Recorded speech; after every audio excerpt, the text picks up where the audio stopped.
gentlemen, my name is Kevin Jackwitz, and this is the Cage Match, and this is a review for WWE Raw for 12/23/19. You start out with Kevin Owens cutting a promo.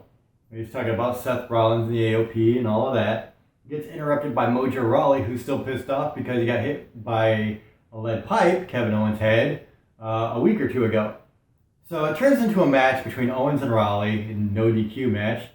And they had some cool spots. Rawley kind of takes Kevin Owens off the top turnbuckle into like 4 chairs that were set up. So that had to suck for Kevin Owens. So they have all these spots. It was really cool. At the end of the day, of course, you know that Kevin Owens is going to get the win over Rawley.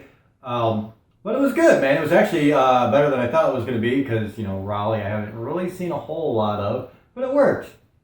And then you get Seth Rollins and AOP. They cut a promo after that talking about Owens. So, you know, we'll see what goes on there. Also, Rollins has a match with Rey Mysterio because Rey Mysterio is the one who gave Owens his pipe in the first place. So then you get Cedric Alexander versus Bobby Lashley with Lana. You already know who's going to win. Bobby Lashley takes the win over Cedric Alexander. Wasn't really a whole lot. Didn't impress me. Charlie then interviews Seth Rollins yet again. Akira Tozawa and R-Truth have a 24/7 bit. This was interesting. It was, you know, right before Christmas. And I forget exactly when Santa comes into the picture. There were 3 24/7 bits they did. And I think it was the second one. Santa comes in the picture and actually rolls up Akira Tozawa and gets the 24/7 belt. I mean, I don't know. They've kind of gone as far as they can go with the 24/7 bit as far as I'm concerned. Drew McIntyre then takes on Zack Ryder. Gets the very decisive win. Then Kurt Hawkins comes down to help Zack Ryder because Drew McIntyre was beating his ass. Drew McIntyre takes out both of them, of course. And while he's doing it, he's like, hey, this is fun, and, you know, this and that. Starts cutting his promo on the roster again and how he's going to dominate 2020. Becky Lynch cuts a promo where she says that her and Asuka have unfinished business and she wants Asuka. Asuka comes out, cuts promo in Japanese. So, whatever. Aleister Black takes on Dion Russman. He's a local talent. Aleister Black goes over very decisively. Buddy Murphy comes out, takes on another local talent, and wins that match very decisively with Black Mass. So then Aleister Black runs back into the ring and hits Black Mask on Buddy Murphy. And Charlie has another interview with Rey Mysterio where, you know, Rey Mysterio is talking about, you know, he's kind of putting Seth Rollins, and Rey Mysterio is talking about he's going to stand up for Rollins and, you know, whatever. Who cares? Ricochet takes on Tony Nese.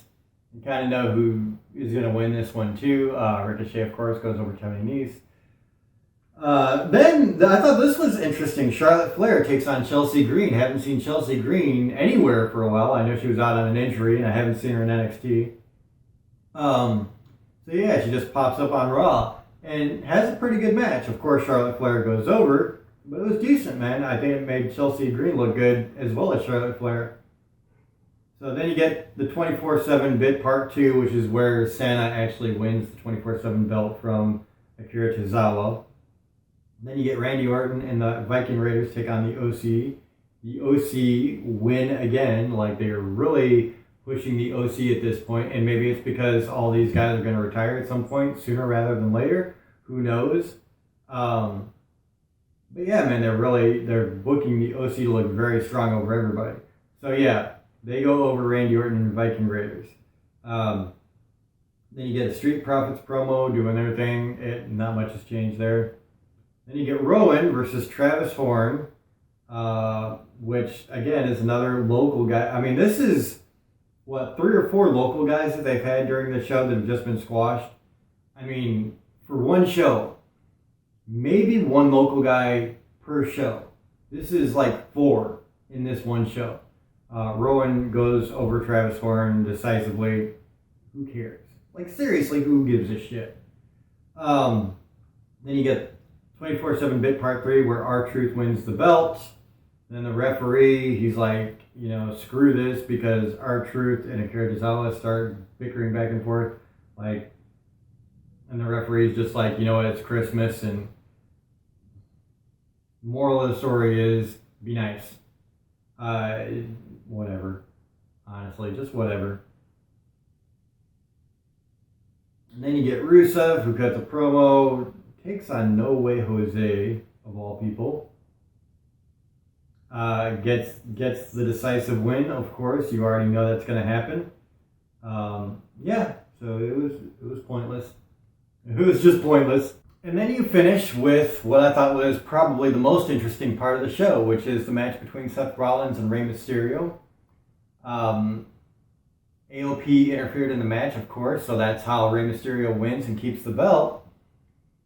And then the AOP beat down Rey Mysterio, and they start dragging him back up the ramp.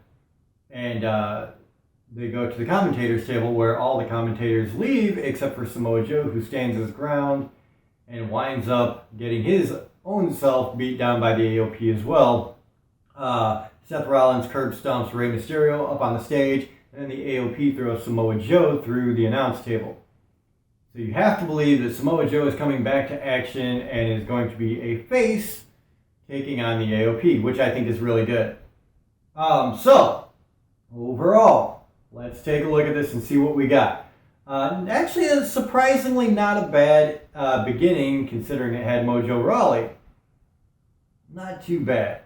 I didn't care about Cedric Alexander, Bobby Lashley. You knew who was going to win that. You knew Drew McIntyre was going over Zack Ryder, sorry. You knew Aleister Black was going over a local. You knew Buddy Murphy was going over a local. You knew Ricochet was going over Tony Nese. You knew Chelsea Green was going to get beat by Charlotte Flair.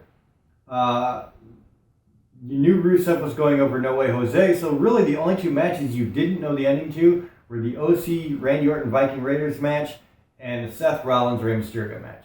And that actually turned out to be pretty cool. But everything else here was so predictable, which I've said, especially last week, is getting to be a huge problem with WWE.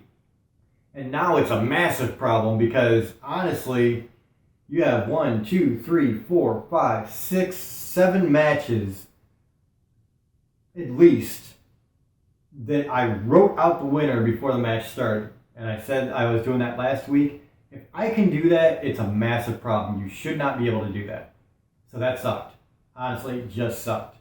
The Bobby Lashley Lana thing, I didn't give a shit less about. So, I mean, you've really had a couple of good spots in this match and a couple of decent build-ups. Like, I like the Aleister Black Buddy Murphy thing that they were doing, even though the matches were incredibly predictable. But that's it. So I'm going to give this a 2 out of 10 because it's just getting way too formulaic at this point. Like, way too formulaic. I mean, it's been that way for quite some time, but this is just lazy. Like, honestly, it's just lazy. So 2 out of 10. Let me know what you guys think in the comments below. If you agree with me or if you enjoyed this, hit the like button, subscribe, and share. My name is Kevin Jackowitz, Cage Nation, out.